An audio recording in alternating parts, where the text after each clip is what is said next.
ఎన్నో ప్రభుత్వాలు వస్తున్నాయి, ఎన్నో ప్రభుత్వాలు జరిగిపోతున్నాయి, ఇవన్నీ కూడా సాధారణంగా మనం చూస్తున్నాం. నాయకత్వంలో జరుగుతుందని ఆశ అది నిరాశగా మారిపోవడము, ఎదురు చూసిన ఆశ నెరవేరకపోవడము, శక్తి లేకపోవడము, వాళ్ళ దగ్గరికి వెళ్ళలేకపోవడము, వాళ్ళు వెళ్ళినా పని చేయలేకపోవడము, ఇలా నిరాశకు గురవుతున్నారు చాలామంది. నాలాంటి వాళ్ళు చాలామంది ఉన్నారు, చెప్పుకోలేని పరిస్థితుల్లో కూడా ఉన్నారు. చాలా చిన్న సేవకులు 10 కుటుంబాలు 5 కుటుంబాలుగా అట్లా సంఘాన్ని పెట్టుకొని దానిపైన ఆధారపడి లేదా సొంత పని చేసుకుంటూ జీవనం కొనసాగించే వాళ్ళు కూడా ఉన్నారు. ఈ నేపథ్యంలో ఏదో ఒక మంచి అధికారి వస్తాడు మనవాడు కదా అని మనం అనుకున్నాం, కానీ ఇంట్లో వాడు పెట్టే కడుపులో పుల్ల అన్నట్టు అయిపోయింది ఈరోజు పరిస్థితి. అంతే కదా, ఇప్పుడు మన అనుకునేది మనకే వ్యతిరేకమైతే ఎలా ఉంటుంది? చెప్పడం ఒకటి చేయడం ఒకటి అయిపోయింది. అది ఏదైనా కానీ మనకు ఒక దైవ సేవకురాలు తన తల్లి తన చెల్లి వీళ్ళందరూ కూడా ఎంతో కష్టపడ్డారు, ఎంతో శ్రమపడ్డారు. ఆయన అధికారంలోకి రావాలని వస్తే కన్నా మేలు జరుగుతాయని ఎన్నో ఎదురు చూశాం. కానీ తాత్కాలికమైనవే జరుగుతున్నాయి తప్ప పర్మనెంట్గా ఎవరికి ఏం జరిగింది ఏం ఒరిగింది లేదు. కాబట్టి ఈ విషయము తెలుగుదేశం పౌరుల మీద ఒక తప్పుడు ఆలోచన అనేది నాకు నచ్చలేదు.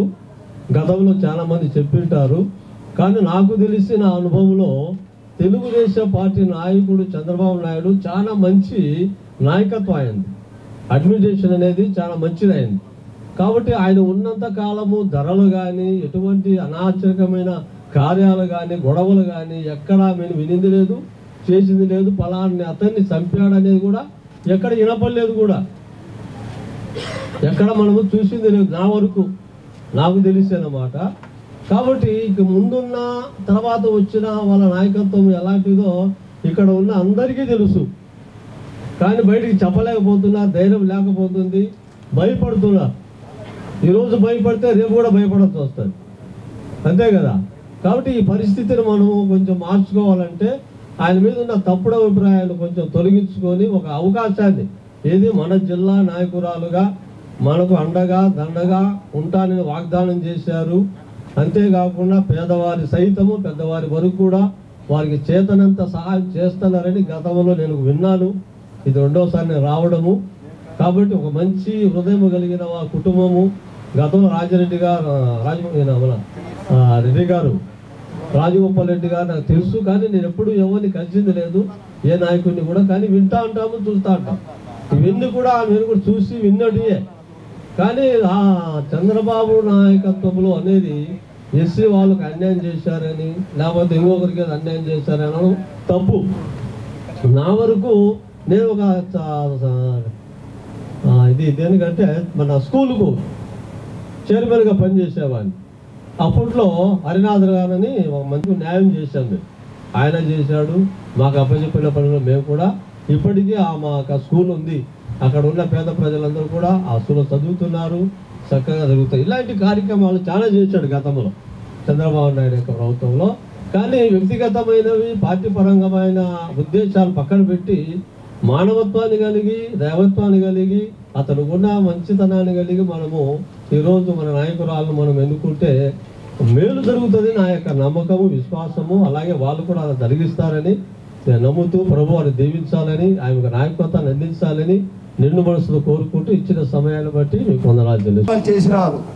సమాధుల స్థలం గురించి మరి థియాలజికల్ సర్టిఫికేట్ కోసము ప్రతి ఒక్కటి మనకి ఇస్తున్న ఈవుల గురించి ఎన్నో అద్భుతమైన మాటలు చెప్పారు. కానీ ఈ రాష్ట్రంలో ఈ దేశంలో క్రైస్తవులకు రక్షణ లేకుండా పోతుంది. దాని గురించి వారు ఏం చెప్పలేదు మనకు. ఎక్కడో ఎందుకు నేను చెప్తున్నాను, వాస్తవంగా చెప్తున్నా. పులివెందుల తాలూకా తొండూరులోనే వాక్యం ప్రకటించడానికి లేదు, ప్రార్థన చేయడానికి లేదు. దేనికైనా సిద్ధమే ఈ మాటకు. నేను క్రైస్తవుడు ఒక పత్రిక పెట్టుకొని పోవడానికి కూడా మన తొండూరులో లేదు, పులివెందుల తాలూకా. మళ్ళీ ఇటువంటి సమస్యకు మాకు పరిష్కారం కావాలని అడుగుతున్నాం. మేము సేవ చేసుకోవాలన్నా యేసు ప్రభు దేవుడు సర్వలోకానికి దేవుడిని మేము ప్రకటించుకోవడం తప్ప ఈ ప్రొటెక్షన్ కోసం మీరేం చెప్పగలుగుతారో మాకు కావాలని మాకు సువార్త ప్రకటించే హక్కు మాకు కావాలని మేము అడుగుతున్నాం. మాకు రక్షణ కల్పించమని, దాని గురించి అదే చర్చిలో ఎన్నో కాలిపోయినాయి. నిన్ననే ఒకటి చర్చి కాల్చారు, మీరందరూ చూసింటారు, మీరు పెద్దవారు. రాజమండ్రిలో ఈ మధ్య చర్చి పాస్టర్లు కూడా కొట్టుకుంటూ వస్తున్నారు, యూట్యూబ్లో చూస్తున్నాం. భయంకరమైన వేదన ఉంది మనసులో.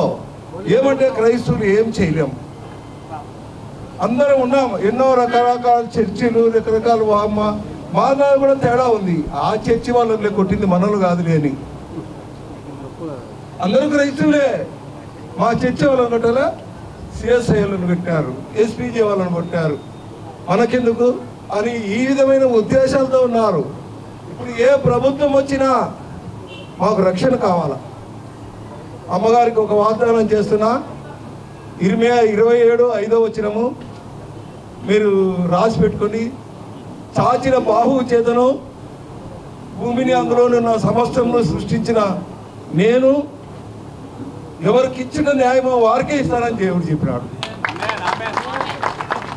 కాబట్టి మీ యొక్క మంచితనము, మీ యొక్క దేవుని పట్ల మీకున్న ప్రేమను బట్టి దేవుడు మిమ్మల్ని ఆశీర్వదిస్తున్నాడేమో మాకు తెలియదు, ఆయన ఉద్దేశం. కాబట్టి అమ్మగారు యొక్క ఉద్దేశం నెరవేరాలని అందరూ కూడా ప్రార్థనలో కోరుకోండి. ఇచ్చిన అవకాశానికై అమ్మగారికి, అయ్యగారికి, నాది కూడా అనంతపురం జిల్లానే. అంటే ఒక స్థలం లేదు మేడం, అంటే పరిచయం చేయడానికి కానీ, లేకపోతే దేవుని సేవ చేయడానికి కానీ ఒక చర్చి కానీ, ఒక బిల్డింగ్ కానీ లేదన్నమాట. ఇంతవరకు మేము ఎక్కడ పడితే అక్కడ వీధులలో కానీ, స్కూల్స్లో